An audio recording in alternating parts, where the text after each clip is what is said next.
గజం కేవలం 4,500 రూపాయలతో 165 గజాల భూమి కేవలం 8 లక్షలు మాత్రమే. నమస్కారం సుధీర్ వర్మ గారు. నమస్తే Siri, good morning. Good morning sir. మనం చూస్తున్నాం చాలామంది ఈ మధ్య కాలంలో ఫుడ్ రిలేటెడ్ బిజినెసెస్ అనేవి ఎక్కువగా చూస్తున్నాం. డిఫరెంట్ కాన్సెప్ట్తో చూస్తూ ఉన్నాం. మరి ఇంత కాంపిటీషన్లో ఎవరైనా కూడా కొత్తగా ఒక ఫుడ్ రిలేటెడ్ బిజినెస్ పెట్టి దాంట్లో సక్సెస్ అవ్వాలి అంటే వాళ్ళు యూజ్ చేయాల్సిన మార్కెటింగ్ స్ట్రాటజీ ఏంటి? మార్కెటింగ్ స్ట్రాటజీ ఫుడ్ బిజినెస్లో అండి, ఫస్ట్ థింగ్ లాంచ్ చేసుకునేటప్పుడు ఖచ్చితంగా కొంత పబ్లిసిటీ చెయ్యాలి. ఏ బిజినెస్కి అయినా సరే. అంటే మీది వాక్ ఇన్ బిజినెస్, ర్యాండమ్గా దారిలో వెళ్ళే వాళ్ళు వచ్చినా, లేదు ఇంటెన్షనల్గా ఫలానా రెస్టారెంట్కో, మెస్కో, ఫుడ్ కోర్ట్కో వెళ్దాం అనుకునే వాళ్ళు ఆలోచించే విధానం ఏంటి? ముందు అది ఎక్కడ ఉంటుందో తెలియాలి కదా. ఇప్పుడు కేఎఫ్సీ ఉంది, మెక్డీ ఉంది, ఆ బ్రాండ్ వాల్యూ ఏంటి? మనం కేఎఫ్సీకి వెళ్ళి వాళ్ళ ఫుడ్ తెచ్చుకుందాం. నియర్ బై ఏ కేఎఫ్సీ అయినా పర్వాలేదు, పర్టికులర్గా ఒకే కేఎఫ్సీకి వెళ్ళాలని రూల్ ఏం లేదు. ఎందుకంటే వాళ్ళ ఫుడ్ గైడ్లైన్స్ ప్రతి ఏరియాలోనూ ఒకేలా ఉంటాయి. బట్ ఇండివిజువల్గా రెస్టారెంట్స్ కానీ ఈ మెస్సులు కానీ మెయింటైన్ చేసేటప్పుడు ముందు కొంత పబ్లిసిటీ అవసరం. పబ్లిసిటీ వస్తే ఫలానా ఏరియాలో ఈ మెస్ ఉంది, ఫలానా ఏరియాలో ఈ హోటల్ ఉంది, లేదా ఈ టిఫిన్ సెంటర్ ఉంది, ఈ ఫుడ్ కోర్ట్ ఉంది అన్న పబ్లిసిటీ తెలిసినప్పుడే జనాలకి ఈ ప్లేస్లో మనకి ఫుడ్ అవైలబిలిటీ దొరుకుతుంది అన్న పాయింట్ క్లిక్ అవుతుంది. అండ్ పబ్లిసిటీ ఎంత ఇంపార్టెంటో కస్టమర్ వచ్చిన తర్వాత హాస్పిటాలిటీ కానీ, టేస్ట్ కానీ, క్వాలిటీ మెయింటెనెన్స్, ఈ 4 కూడా అంతే ఇంపార్టెంట్ అండి. ఇవాళ చాలామంది కొత్త ఫుడ్లు లాంచ్ చేసేటప్పుడు అంటే చిన్న టీ షాపులకి, పానీపూరి వ్యాపారాలకి కూడా సెలబ్రిటీస్ని తీసుకొచ్చి అడ్వర్టైజ్మెంట్లు చేపిస్తున్నారు. ఐ రియలీ డోంట్ నో అది ఎంతవరకు క్లిక్ అవుతుంది అన్న విషయాన్ని పక్కన పెడితే, ఓకే ఫలానా కొత్త బ్రాండ్ ఒకటి మార్కెట్లోకి వచ్చిందన్న విజిబిలిటీ వరకు బాగానే ఉంది. జనాలకి ఎలా ఉంది ఒకసారి టెస్ట్ ట్రయల్ చేస్తారు. ఆ ఎలా ఉంది ఒకసారి టెస్ట్ ట్రయల్ చేసే వరకు ఈ మార్కెటింగ్, బ్రాండింగ్, పబ్లిసిటీ, ప్రమోషన్స్ అవసరం అవుతాయి. వన్స్ కస్టమర్ ఒకసారి వచ్చిన తర్వాత మళ్ళీ రావాలి అంటే, ఎందుకంటే ఫుడ్ బిజినెస్లో కస్టమర్ రిటెన్షన్ చాలా ఇంపార్టెంట్. ఎప్పుడో ఒకసారి వచ్చే కస్టమర్కి రెగ్యులర్గా కస్టమర్స్ వచ్చేదానికి చాలా తేడా ఉంది. మీది హైవేలో దాబా అనుకోండి, కస్టమర్ ఎప్పుడో ఒకసారి వస్తే సరిపోతుంది, దానికి పెద్ద పబ్లిసిటీ అవసరం లేదు. ఎందుకంటే దారిలో ఎక్కడ ఫుడ్ దొరికితే అక్కడ తినేసి వెళ్ళిపోతారు, బాగున్నా బాగోకపోయినా. కానీ ఒక స్టాండర్డ్ ఏరియాలో సిటీ మధ్యలోనే మీరు ఒక రెస్టారెంట్ లేదా food court what ever food business run చేస్తే రిపీట్ కస్టమర్స్ ఎక్కువ వస్తారు అక్కడికి. ఎందుకంటే ఎక్కడెక్కడి నుంచో రారు, ముందు లోకల్గా ఉన్న 2-3 కిలోమీటర్లు ఉన్న పీపులే ఎక్కువగా వచ్చి అక్కడి నుంచి ఫుడ్ తీసుకుంటారు. ఈ తీసుకునే క్రమంలో మీ క్వాలిటీ కానీ, మీ హాస్పిటాలిటీ కానీ, మీ సర్వీస్ కానీ, మీ టేస్ట్ ఎలా ఉన్నాయి, మీ హైజీన్ ఎలా ఉంది, ఇవన్నీ ప్రాపర్గా మెయింటైన్ చేస్తే ఫుడ్ బిజినెస్ బాగా క్లిక్ అవుతుంది. మీరు ఒక ఫుడ్ బ్లాగర్ని తీసుకొచ్చి ఎంత రివ్యూ చేయించినా అది అక్కడ బిజినెస్ ఉంది అని తెలియడానికే. కేవలం ఒక ఫుడ్ బ్లాగర్ చెప్పాడని వెళ్ళి వెంటనే ఎవరు ఫుడ్ తినరు, తెలుసుకోవాలని తింటారు. ఈ ఏరియాలో ఎలా ఉంది చూద్దామని ఒకసారి టెస్ట్ ట్రయల్ చేస్తారు తప్పించి కేవలం ఒక ఫుడ్ బ్లాగర్ని బేస్ చేసుకుని బిజినెస్ క్లిక్ అవుతుంది. అయితే ప్రమోషన్స్లో ఫుడ్ బ్లాగర్స్ చాలా ఇంపార్టెంట్. ఒక బిజినెస్ మనం ప్రమోట్ చేసేటప్పుడు ఒక సెలబ్రిటీని తీసుకొచ్చి చేపిస్తున్నారా లాంచ్, ఒక ఫుడ్ బ్లాగర్ని తీసుకొస్తున్నారా, లేదా రెగ్యులర్ కస్టమర్ చేత రివ్యూస్, ఫీడ్బ్యాక్స్ తీసుకుంటున్నారా? ఇవాళ చూడండి, ఇవాళ ఫుడ్ బ్లాగర్స్ వచ్చిన తర్వాత చాలా విలేజెస్లో ఉన్న ఫుడ్ బిజినెస్ గురించి కూడా చాలామందికి తెలుస్తుంది.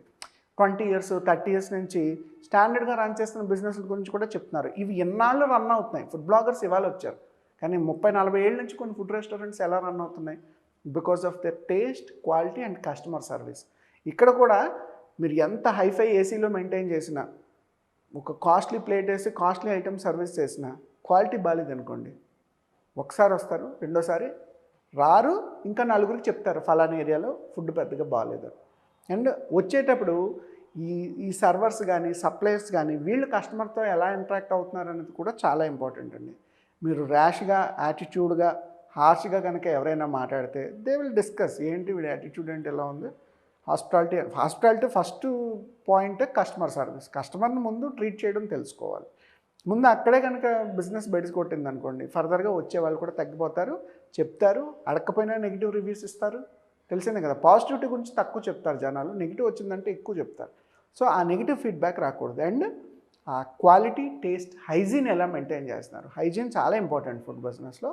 అండ్ క్వాలిటీ, టేస్ట్, షెఫ్స్ని ఎంత ప్రాపర్గా మెయింటైన్ చేస్తున్నారు, ఆ ఫుడ్ రెసిపీ మీకు ప్రాపర్గా తెలుసా లేదా, చెఫ్ ఎవరన్నా సరే మీకు అదే టేస్ట్, అదే క్వాలిటీ వచ్చేలా చేస్తున్నారా లేదా, ఈ ఫండమెంటల్స్ని బేస్ చేసుకుంటే ఫుడ్ బిజినెస్ బాగా క్లిక్ అవుతుంది. ఒక 20-30% అడ్వర్టైజ్మెంట్, బ్రాండింగ్, ప్రమోషన్స్ మీద డిపెండ్ అయి ఉంది. 70% మీ క్వాలిటీ మీద, టేస్ట్ మీదే డిపెండ్ అయి ఉంది. సో 30% ఆ ప్రమోషన్స్కి వదిలేయండి. ఇనీషియల్గా లాంచ్ చేసేటప్పుడు ఫుడ్ బ్లాగర్స్ని పెట్టండి, లేదా చిన్న సైజ్ హీరోయిన్ని తీసుకురండి. వాట్ ఎవర్, మీ బ్రాండ్ ఉందని జనాలకి తెలియాలి ఖచ్చితంగా. వన్స్ కస్టమర్ వచ్చిన తర్వాత రెగ్యులర్గా స్విగ్గీ, జొమాటోలో ఆర్డర్స్ పడాలన్నా, కస్టమర్ వచ్చి అక్కడ ఫుడ్ తినాలన్నా, టేక్ అవేస్, పార్సల్స్ తీసుకువెళ్ళాలనుకున్నా, లేదు ఇవాళ ఈ లొకేషన్ నుంచి వేరే లొకేషన్కి ఫుడ్ పంపిస్తున్నారు. వాళ్ళు హైదరాబాద్ నుంచి రోజు ఢిల్లీ, ముంబై బిర్యానీ వెళ్తుంది, మీకు తెలుసో తెలియదు. ఫ్లైట్లోనే కొరియర్ కార్గో చేస్తున్నారు దాన్ని. అలా ఇక్కడుండే ఫుడ్ వేరే లొకేషన్కి వెళ్ళాలన్నా సరే మీ టేస్ట్, క్వాలిటీ, హైజీన్ ఈ 3 ఎప్పుడైతే బాగా క్లిక్ అవుతాయో పీపుల్ వద్దన్నా వస్తూనే ఉంటారు. ఇవాళ మార్కెట్లో కొన్ని బ్రాండ్స్ ఉన్నాయి, నేమ్ మాట్లాడి మనం వాళ్ళని పబ్లిసిటీ చేయాల్సిన అవసరం లేదు. బట్ హైజీన్ కిచెన్ అని చెప్పి, లేదంటే హాస్పిటాలిటీ అని చెప్పి చాలా బిజినెస్లు చాలా చక్కగా వ్యాపారం చేస్తున్నాయి. వాళ్ళకి ఎటువంటి బ్రాండ్ కానీ, అడ్వర్టైజ్మెంట్ కానీ, పబ్లిసిటీ కానీ లేదు. Only word of mouth publicity వాళ్ళ హైజీను, టేస్ట్ వాళ్ళ బ్రాండ్స్ని నడుపుతున్నాయి. సో ఫుడ్ బిజినెస్ చేసేటప్పుడు ఈ 4-5 ఫండమెంటల్స్ చాలా ప్రాపర్గా మెయింటైన్ చేయాలి. అండ్ ఆ ప్యాకింగ్ కానీ, ఆ టేస్ట్ కానీ ఎంత బాగుంది అన్న దాని మీద కూడా కస్టమర్స్ ఇంకా మంచి రివ్యూస్ ఇస్తారు. అండ్ ఎస్పెషలీ మార్కెటింగ్ అనగానే ఏ బిజినెస్లో అయినా, ఎస్పెషలీ ఈ మధ్య కాలంలో మనం చూస్తుంటే ప్రమోషన్స్ అనేవి చాలా చేస్తున్నారు, చాలా రకరకాలుగా చేస్తున్నారు. ఈ ఫుడ్ బిజినెస్లో ఒక ప్రమోషన్ మోడల్లో వెళ్తే బాగుంటుంది అనేది ఏదైనా ఉందా సార్? ఫుడ్ బిజినెస్లో ప్రమోషన్ మోడల్ ఇంపార్టెంటేనండి. అయితే మీ ఫుడ్ అవుట్లెట్స్ ఏ స్థాయి వరకు ఉన్నాయనేది ఇంపార్టెంట్. ఇవాళ చూడండి, మీకు టీవీలో కేఎఫ్సి, మెక్డీ, బర్గర్ కింగ్ ఇటువంటి వాటి అడ్వర్టైజ్మెంట్స్ చాలా ఎక్కువగా కనిపిస్తాయి. The reason is they have many outlets across the country, across the globe. A shopping మాల్కి వెళ్ళినా నియర్ బై ఇండివిజువల్ అవుట్లెట్స్ అయినా సరే వీళ్ళకి ఎక్కువ బ్రాండ్స్ ఉంటాయి. ఎక్కువ ఫ్రాంచైజెస్ మీద, బ్రాండ్స్ మీద వాళ్ళు ఖచ్చితంగా టీవీలోని, న్యూస్ పేపర్స్లోని, మెట్రో రైల్స్లోని, మొబైల్ అప్లికేషన్స్లోని, స్విగ్గీ, జొమాటోలో అడ్వర్టైజ్మెంట్ ఇవ్వాల్సిన నెసెసిటీ ఉంది. మీది సింగిల్ బ్రాంచ్ అనుకుందాం, సింగిల్ బ్రాంచ్కి ఎక్కువ అడ్వర్టైజ్మెంట్, పబ్లిసిటీ అవసరం లేదు. మీరున్న నియరెస్ట్ ఏరియాలో మీ brand representation, taste, quality, service, hospitality బాగున్నాయి అనుకుంటే ఆ ప్రమోషన్ అడ్వర్టైజ్మెంట్ సరిపోతుంది. అలా మీకు లార్జ్ అవుట్లెట్స్, చైన్స్ ఎక్కువ ఉన్నాయనుకుంటే మీరు టీవీ అడ్వర్టైజ్మెంట్స్, లేదా ఈ IPL ads, promotion works, news paper advertisements వీటికి వెళ్ళాలి. మీ అవుట్లెట్స్ 4-5 ఉన్నాయి అనుకోండి, అంత అవసరం లేదు. సార్, బేసిక్గా ఎవరికైనా కూడా ఒక బిజినెస్ స్టార్ట్ చేయాలి, లేదంటే బిజినెస్ స్టార్ట్ చేసాం, దానికి మేము యూజ్ చేయాల్సిన మార్కెటింగ్ స్ట్రాటజీ కావచ్చు, లేదు బిజినెస్ పెడుతున్నాం దానికి సంబంధించిన లోనే కావచ్చు, ఇలా ఎలాంటి ఇన్ఫర్మేషన్ కావాలి అన్నా మిమ్మల్ని ఏ విధంగా అప్రోచ్ అయ్యే ఛాన్స్ ఉందంటారు? వెరీ గుడ్ సరే. ఫస్ట్ థింగ్, ఎవరైనా ఒక స్టార్టప్ లేదా బిజినెస్ మొదలు పెట్టాలి, కానీ మీకు చాలా డౌట్స్ ఉన్నాయి, కన్ఫ్యూజన్ ఉంది, క్లారిటీ ఉంది, మీకు ట్రైనింగ్ కావాలి, దాని మీద ఇన్ఫర్మేషన్ కావాలి, ఇదంతా మీకు మెంటరింగ్ సపోర్ట్ కావాలి అనుకుంటే first of all will help completely in that way. లేదు ఎగ్జిస్టింగ్ బిజినెస్ ఉంది, మేము దీన్ని ఇంకొంచెం ఇంప్రూవ్ చేద్దాం అనుకుంటున్నాం, ఎవ్రీ మంత్ దీనికి సేల్స్, మార్కెటింగ్, బ్రాండింగ్ స్ట్రాటజీస్, లేదంటే టీమ్ హైరింగ్, టీమ్ హ్యాండ్లింగ్ ఇటువంటి విషయాలు కావాలి, ఇవి చేద్దాం అనుకుంటే మేము మంత్లీ కన్సల్టింగ్ సర్వీసెస్ కూడా టేకప్ చేస్తాం. Depends on the organization infrastructure and their budgets.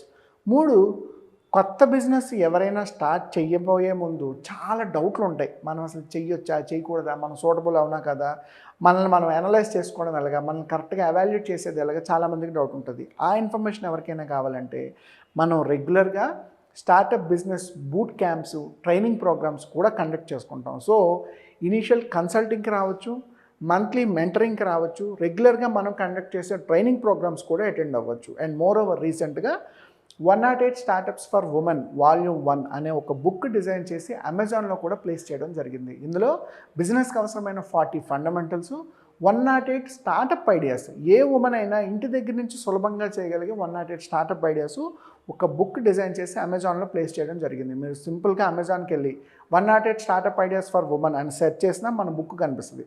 ఆ బుక్ పర్చేస్ చేసుకొని ముందు ఇన్ఫర్మేషన్ చదువుకొని తర్వాత మీరు క్లారిటీ తెచ్చుకొని మనకు కాల్ చేసినా పర్వాలేదు. అంటే ట్రైనింగ్, కన్సల్టింగ్, మెంటరింగ్ అండ్ ఈ బుక్స్, ఈ 4 రిసోర్సెస్లోని మనం కస్టమర్ని ఎడ్యుకేట్ చేస్తున్నాం.